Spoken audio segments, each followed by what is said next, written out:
All right, if you want to talk about news and uncover modern injustices, like the New York Times claims to do, why don't you talk about Amazon?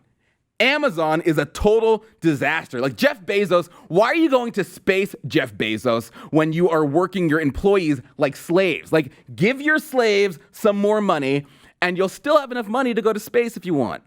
I mean, all of this virtue signaling is disgusting when they don't treat their workers properly, when they don't treat their workers with dignity. And I know I sound like Elizabeth Warren here, but I mean, seriously, this virtue signaling, you have to practice what you preach. I mean, don't you hate it when you're scrolling through your Instagram and then you see some other company coming out with some lame ass social justice warrior commercial, like when Gillette came out with that toxic masculinity ad that said, all men are basically rapists, buy our razors.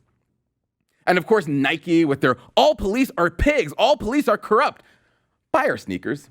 It's so annoying. Like, we don't want everything made political, but apparently there's this whole other world out there beyond this show, beyond the White House Brief, those crazy people who don't watch this show, and it's made up of millennials who apparently want their brands to get political.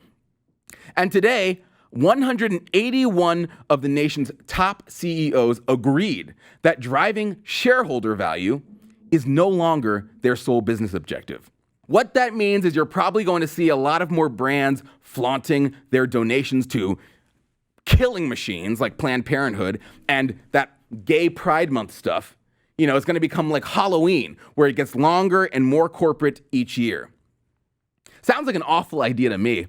Sounds like a terrible idea to me, both in theory and in practice. We've talked about these companies that take everything from America, but then they show zero loyalty to America. They export our jobs to foreign countries. They import cheap labor. They move their headquarters to get out of paying taxes. How does Amazon get away with paying no taxes? Bezos would be nothing if it weren't for America. Bezos would be nothing if it weren't for this country. So I don't know. I think he needs to pay up. Sorry to sound like Pocahontas, but the companies, they do all of this to maximize profits for the shareholders. Now, I'm not afraid of a profit. I love profit, but not at the expense of our entire country. What we're seeing now, but a free market, we're not seeing a free market.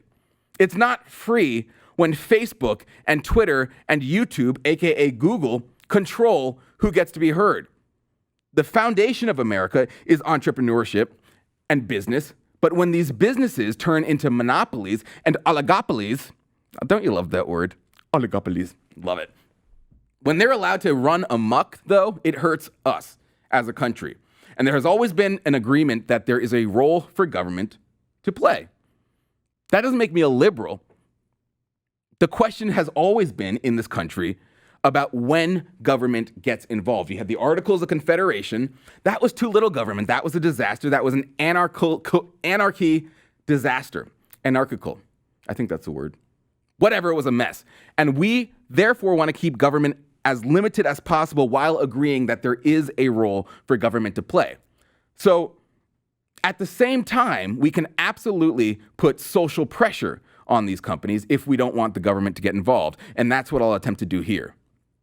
It's good that these companies, they want to think about more than just maximizing their profits for shareholders. Who wants anyone to just be obsessed with money? That's disgusting. So it's good that they're looking for a greater purpose, but acting as a mouthpiece for fringe social justice warriors is not the solution.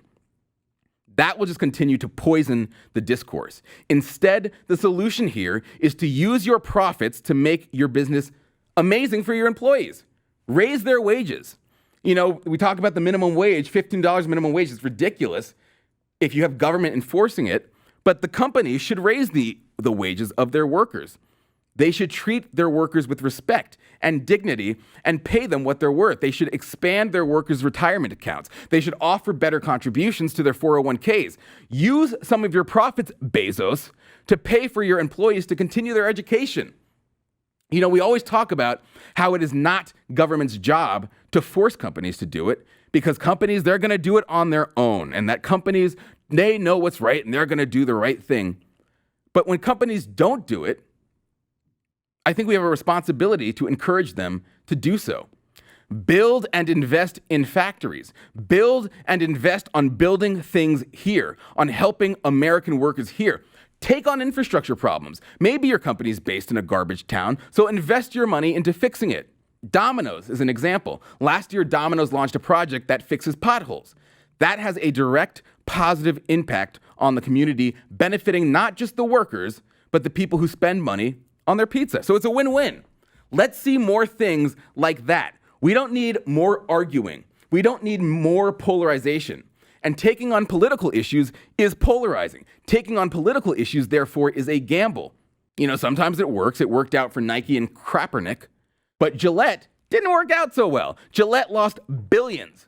Turns out calling all men rapists is not the most fantastic idea. So, you know, I'm very Marianne Williamson on this issue. I'm a little Elizabeth Warren on this issue. There's a big distinction, though, and that is the role of government. You know, they think that government is the solution. That's the solution that they appear to want. I don't want government involved, but I think it is absolutely fair, and if not, maybe a moral responsibility to put societal pressure on these companies and say, hey, stop treating your employees like crap. I mean, who's going to be mad about companies voluntarily increasing their wages? Who's going to be mad about companies voluntarily expanding their child leave policies? I mean, these are easy risks to take. And America will be far better off if businesses actually take care of their workers, actually take care of their employees, than if they focus on paying lip service to destructive and divisive political agendas.